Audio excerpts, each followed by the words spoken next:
Hello बच्चों। आज का जो हमारा टॉपिक है वो है ट्रांसक्रिप्शन यूनिट। इसके बारे में हम समझेंगे कि इसमें कौन कौन से रीजन्स आते हैं। सबसे पहले ये सुनकर कि ट्रांसक्रिप्शन यूनिट होता है क्या है तो हमारे दिमाग में ये सवाल आता है कि कहीं ये आरएनए तो नहीं। नहीं, ये आरएनए नहीं है। ये डबल स्ट्रैंडेड डीएनए का वो सेगमेंट है जो कि ट्रांसक्राइब होकर आरएनए बनाता है। क्या वही सेगमेंट या फिर वही पार्ट जो ट्रांसक्राइब होकर आरएनए बना रहा है उसको हम ट्रांसक्रिप्शन यूनिट बोल रहे हैं? नहीं। यहाँ पर डीएनए का वो सेगमेंट जो इस ट्रांसक्रिप्शन में या फिर डीएनए से आरएनए बनाने में हेल्प कर रहा है उसको भी हम क्या बोलेंगे? ट्रांसक्रिप्शन यूनिट बोलेंगे। तो इसकी बेसिकली डेफिनेशन यहाँ पर क्या होगी? ये एक सेगमेंट ऑफ डीएनए होता है। ये क्या होता है? सेगमेंट ऑफ डीएनए है जो कि ट्रांसक्राइब होकर क्या बना रहा है? आरएनए बना रहा है। और यहाँ पर ये सेगमेंट ऑफ डीएनए जो कि ट्रांसक्राइब होकर आरएनए बना रहा है plus sequence of DNA necessary for transcription, है ना? जो कि इसकी हेल्प भी कर रही है, नेसेसरी फॉर ट्रांसक्रिप्शन। जैसे एग्जांपल हम देख लेते हैं। इसमें एनसीईआरटी में डायग्राम दिया हुआ है तो उसको हम समझने की कोशिश करेंगे। तो इसमें हम देखते हैं जैसे यहाँ पर ये डायग्राम दिया हुआ है। इस डायग्राम में आपको पता लग रहा होगा कि यहाँ पर ये प्रमोटर और टर्मिनेटर जो है वो भी प्रेजेंट है, जो कि ट्रांसक्राइब नहीं हो रहे हैं फिर भी हम इनको क्या बोल रहे हैं? ट्रांसक्रिप्शन यूनिट का पार्ट बोल रहे हैं। ठीक है। क्यों? क्योंकि ये ट्रांसक्रिप्शन ऑफ स्ट्रक्चरल जीन में क्या कर रहे हैं? हेल्प कर रहे हैं, है ना? तो आपको समझ में आ गया होगा कि डीएनए का वो टुकड़ा जो कि ट्रांसक्राइब होकर आरएनए बना रहा है along with the segment of DNA जो इस ट्रांसक्रिप्शन में हेल्प कर रहे हैं, तो इस सारे पार्ट ऑफ डीएनए को हम क्या बोलेंगे? ट्रांसक्रिप्शन यूनिट बोलते हैं।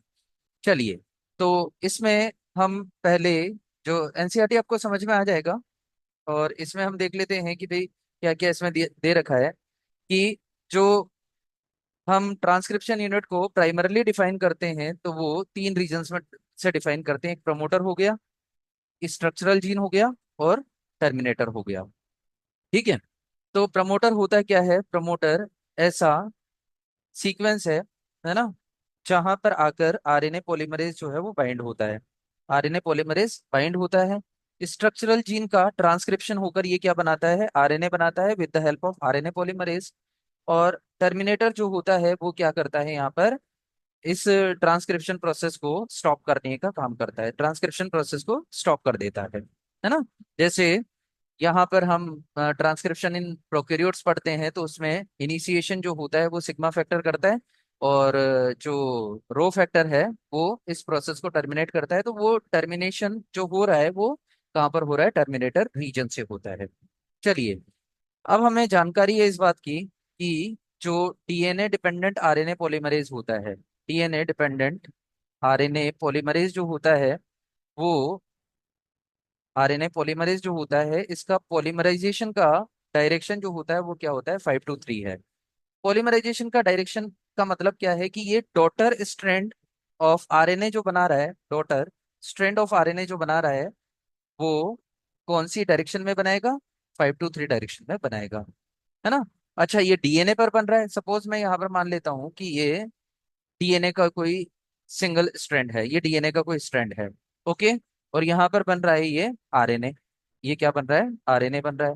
और आरएनए कौन सी डायरेक्शन में बनेगा? 5 to 3 डायरेक्शन में बनेगा। मतलब यहाँ पर डीएनए का कॉम्प्लीमेंट्री ये बन रहा है। तो इस डीएनए का जो डायरेक्शन होना चाहिए वो क्या होना चाहिए? 3-to 5 होना चाहिए। और जिस स्ट्रैंड का पर ये बनता है ना, या फिर जो मास्टर स्ट्रैंड का काम करता है उसको हम बोलते हैं टेम्पलेट या फिर पेरेंट स्ट्रैंड। ओके। और डबल स्ट्रैंडेड डीएनए है तो यहाँ पर मैं येलो कलर में ही बना देता हूँ यहाँ पर। ये क्योंकि इसका डबल स्ट्रैंडेड डीएनए का ये एक और स्ट्रैंड है तो ये 5 होगा और ये 3 होगा। ये मैंने डबल स्ट्रैंडेड डीएनए की बात की। ये दोनों स्ट्रैंड्स क्या है? डीएनए की स्ट्रैंड्स हैं। ओके। चलिए, यही यहाँ पर दिया हुआ है और इसको हम बोल रहे हैं कोडिंग स्ट्रैंड। इसको हम क्या बोलते हैं? Coding strand. Okay. Coding strand ये एक्चुअली यहाँ पर किसी पर्टिकुलर आरएनए के लिए या फिर अमीनो आरएन इससे जो आरएनए बन रहा है ना, एक्चुअली बनता नहीं है। तो यहाँ पर इसको स्ट्रेंजली हम कोडिंग स्ट्रैंड बोल रहे हैं। क्यों बोल रहे हैं? क्योंकि it gives sense of daughter RNA formed. क्योंकि सपोज यहाँ पर देखो, ये स्ट्रैंड दिया हुआ है, यही सारी लाइंस आपको एनसीईआरटी में देखने को मिलेगी, है ना। यहाँ पर ये डबल स्ट्रैंडेड डीएनए दिया हुआ है, जैसा कि मैंने इधर बताया था, और भी हमें यहाँ पर प्रोमोटर और टर्मिनेटर को डिफाइन करना बाकी है अभी। तो ये डबल स्ट्रैंडेड डीएनए है, ये क्या है, डबल स्ट्रैंडेड डीएनए है। ओके, यहाँ पर ये 3 to 5 है, तो मैंने आपको अभी बताया कि यहाँ पर अगर ये 3 to 5 वाली स्ट्रैंड है, ये ऊपर वाली, तो ये किसका काम करेगी, टेम्पलेट का काम करेगी, क्योंकि यहाँ पर इसी का कॉम्प्लीमेंट्री क्या बनता है, आरएनए बनता है। ठीक है, तो ये डबल स्ट्रैंडेड डीएनए है, और ये डबल स्ट्रैंडेड डीएनए यहाँ पर जो है, इसकी पोलरिटी 3 to 5 है, तो इसकी क्या होगी, 5 to 3 होगी, है ना। इसको हमने बोला टेम्पलेट स्ट्रैंड, और इसको हमने बोला कोडिंग स्ट्रैंड, इसको हमने क्या बोला, कोडिंग स्ट्रैंड बोला है। ओके, चलिए, अगर आपसे पूछा जाता है कि इस, जो कि पूछा भी गया है ना, और इसमें पूछा गया है कि बताइए यहाँ पर जो आरएनए फॉर्म होगा, आरएनए फॉर्म होगा उसका सीक्वेंस क्या होगा, तो हम बता सकते हैं यहाँ पर कि टेम्पलेट वाला कौन सा है, ऊपर वाला है ना, और इसका कॉम्प्लीमेंट्री ही यहाँ पर क्या बनेगा, अ, जो है आरएनए बनेगा, और आरएनए पर ए की जगह क्या होगा, ए के सामने क्या आएगा, you in place of T. Okay, T के सामने ए, यहाँ पर क्या आएगा, सी, और यहाँ पर जी, तो ये सीक्वेंस यहाँ पर यू ए सी जी ये कंटिन्यू चलेगा।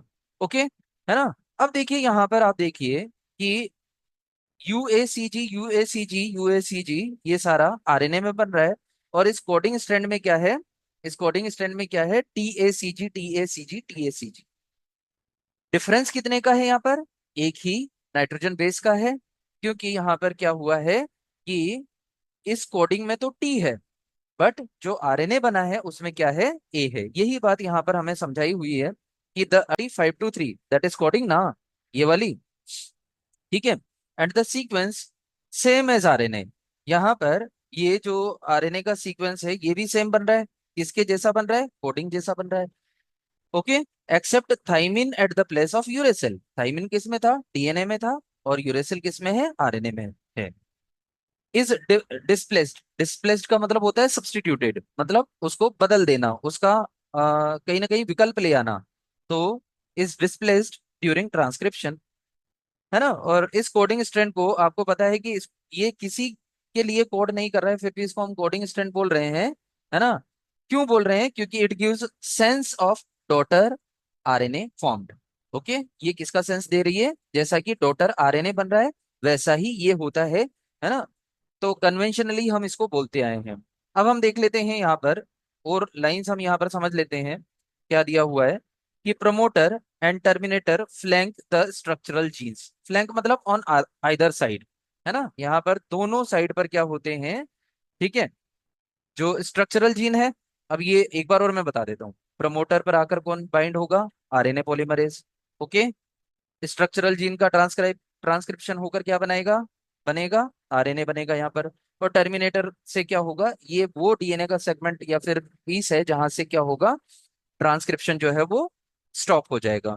ठीक है, तो देखिए यहाँ पर ये जो लाइंस है वो उनका मतलब क्या है कि promoter and terminator flank the structural gene, flank का मतलब ऑन आइदर साइड, या फिर हम बोल सकते हैं कि दोनों तरफ है। ठीक है, तो फ्लैंक द स्ट्रक्चरल जीन, इसको स्ट्रक्चरल जीन को किसने कवर किया हुआ है, प्रमोटर और टर्मिनेटर ने कवर किया हुआ है। अच्छा, हम इस प्रमोटर और टर्मिनेटर को जो डिफाइन करते आए हैं वो किसके रेस्पेक्ट में डिफाइन करते आए हैं, कोडिंग स्ट्रैंड के रेस्पेक्ट में। ओके, ये कोडिंग स्ट्रैंड के रेस्पेक्ट में हम, है ना, जो प्रमोटर है, जो प्रमोटर है और टर्मिनेटर है वो डिफाइंड होते हैं। ओके, ये कन्वेंशन हमारी परंपरा रही है ये, कि हम इन्हीं के मतलब कोडिंग के रेस्पेक्ट में ही इनको डिफाइन करते हैं। ओके, तो देखिए कोडिंग के रेस्पेक्ट में अगर हम प्रमोटर को देखेंगे, ये पूरा प्रमोटर मानो, है ना, तो इसमें ये कहाँ पर प्रेजेंट है, ये कौन सी साइड पर प्रेजेंट है, या फिर कौन सी स्टैंड पर प्रेजेंट है, ये टुवर्ड्स 5 एंड है ना। यहाँ पर देख लीजिए कि प्रमोटर कहाँ पर प्रेजेंट है, 5 एंड पर प्रेजेंट है, ये वाला हो गया। ओके, और अगर मैं बात करता हूँ, ये 5 एंड पर हो गया, है ना, और ये पूरा क्या है, यहाँ पर प्रमोटर है। ठीक है, कोडिंग के रेस्पेक्ट में इसको डिफाइन कर रहे हैं। टर्मिनेटर कहाँ पर हो गया, 3 एंड पर हो गया। ओके, ये पूरा टर्मिनेटर है यहाँ पर। क्लियर? तो इसमें देख सकते हैं हम कि हमने जो भी डेफिनेशन यहाँ पर दिया है प्रमोटर और टर्मिनेटर का, वो किसके रेस्पेक्ट में दिया है हमने? With respect to coding strand.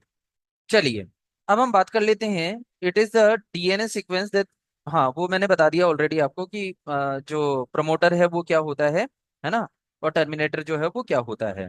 Okay, एक बात और हमें समझनी है यहाँ पर। क्या बोल रहा है ये कि इट इज, नहीं ये वाला, it is the presence of A promoter, it is the presence of a promoter in a transcription unit that also defines the template and coding strand। इसका मतलब क्या हुआ कि किस तरह से ये प्रमोटर और टर्मिनेटर, जो प्रमोटर जो है वो टेम्पलेट और कोडिंग स्ट्रैंड को डिफाइन कर रहा है। तो इसमें सिंपल सा ये है कि promoter with 3 and, promoter with 3 and is template strand and promoter with 5 and is coding strand। Okay, तो ये इसका मतलब होता है। अब एक और जो कंफ्यूज करती है लाइन वो ये है कि बाय स्विचिंग इट्स पोजीशन, किसका पोजीशन? प्रमोटर का पोजीशन टर्मिनेटर के साथ अगर हम स्विच कर दें तो डेफिनेशन जो है वो रिवर्स हो जाएगी। कैसे रिवर्स हो जाएगी? सपोज यहाँ पर हमने इसका पोजीशन चेंज कर दिया, है ना, इधर ही मैं लिख देता हूँ यहाँ पर कि प्रमोटर को टर्मिनेटर बना दिया और टर्मिनेटर को प्रमोटर बना दिया, तो क्या होगा? देखिए, यही है ना, ये इस तरह से है, और यहाँ पर क्या था? ये प्रमोटर है, और ये क्या हो गया? यहाँ पर टर्मिनेटर हो गया। ओके, पहले तो ऐसा था, बट ये कह क्या रहे हैं हमें कि आप क्या करो कि प्रमोटर को टर्मिनेटर बना दो और टर्मिनेटर को प्रमोटर बना दो। चलिए, तो ये टर्मिनेटर हो गया और ये प्रमोटर हो गया। यहाँ पर अगर हम इसकी पोलरिटी की बात करते हैं तो वही हमें रखनी पड़ेगी, ये 3 2 5, और ये क्या हो गया? 5 2 3। ओके, अब देखिए, क्योंकि आपको पता है कि आरएनए पॉलीमरेज जो कि डीएनए डिपेंडेंट आरएनए पॉलीमरेज होता है, वो पॉलीमराइजेशन कौन सी डायरेक्शन में करता है? ओनली 5 to 3 डायरेक्शन में करता है। ओके, और आरएनए पॉलीमरेज बाइंड कहाँ होता है? प्रमोटर पर होता है। कहाँ पर होता है? प्रमोटर पर होता है। अब मुझे बताइए, क्या आरएनए पॉलीमरेज यहाँ पर आकर बाइंड हो सकता है ना, मतलब ऊपर जो स्ट्रैंड है वहां पर बाइंड हो सकता है क्या? और ट्रांसक्रिप्शन करवा सकता है क्या? नहीं। यहाँ पर ऐसा थोड़ी है कि 5 to 3, है ना, 5 के सामने 5 नहीं आ सकता। तो अब क्या होगा यहाँ पर कि जो आरएनए पॉलीमरेज आया वो प्रमोटर में इस तरह से बाइंड होगा, है ना, और यहाँ पर क्योंकि उसका डायरेक्शन क्या होता है? 5 to 3 होता है, तो ये 5 और ये 3 हो गया। अब मुझे बताइए, जिस का कॉम्प्लीमेंट्री ये आरएनए बन रहा है वो कौन सा स्ट्रैंड होता है? टेम्पलेट स्ट्रैंड होता है। वो कौन सा स्ट्रैंड होता है? टेम्पलेट स्ट्रैंड होता है, और इसका अपोजिट जो होगा वो कौन सा होगा? कोडिंग स्ट्रैंड होगा। तो बताइए यहाँ पर कि कोडिंग और टेम्पलेट स्ट्रैंड का डेफिनेशन चेंज हुआ या नहीं हुआ? बिल्कुल रिवर्स हो गया। कैसे हुआ? कि हमने क्या किया था कि टर्मिनेटर को प्रमोटर बना दिया और प्रमोटर को टर्मिनेटर बना दिया। ओके, चलिए, अब देखिए, और हम यहाँ पर बात कर लेते हैं। There are additional regulatory sequences, कुछ एडिशनल रेगुलेटरी सीक्वेंसेस होती है दैट में present further upstream and downstream to promoter some, है ना, प्रॉपर्टीज ऑफ दीज सीक्वेंसेस। अच्छा, यहाँ पर ये ट्रांसक्रिप्शन यूनिट में और भी सीक्वेंसेस हो सकती है। जैसे हम लैक ओपेरॉन में पढ़ते हैं, तो लैक ओपेरॉन में आपको पता होगा कि उसमें आई जीन था, है ना, आई जीन जो इनिबिटरी जीन था, ऑपरेटर था। तो वो भी एडिशनल सीक्वेंसेस जो हैं स्ट्रक्चरल जीन, जैसे ZYA था, वहां पर पॉलीसिस्टोनिक जीन था। तो उसके आगे या फिर बाद में यहाँ पर कुछ अदर रेगुलेटरी सीक्वेंसेस प्रेजेंट हो सकती है, जैसे ऑपरेटर हो गया, इनिबिटर जीन हो गया। तो ये सारे यहाँ पर हम आगे इसमें डिस्कस करेंगे, वो भी किसके पार्ट है? ट्रांसक्रिप्शन यूनिट के पार्ट हैं। तो आई होप ये सारा जो आपको मैंने पढ़ाया है वो समझ में आया होगा। Thank you so much.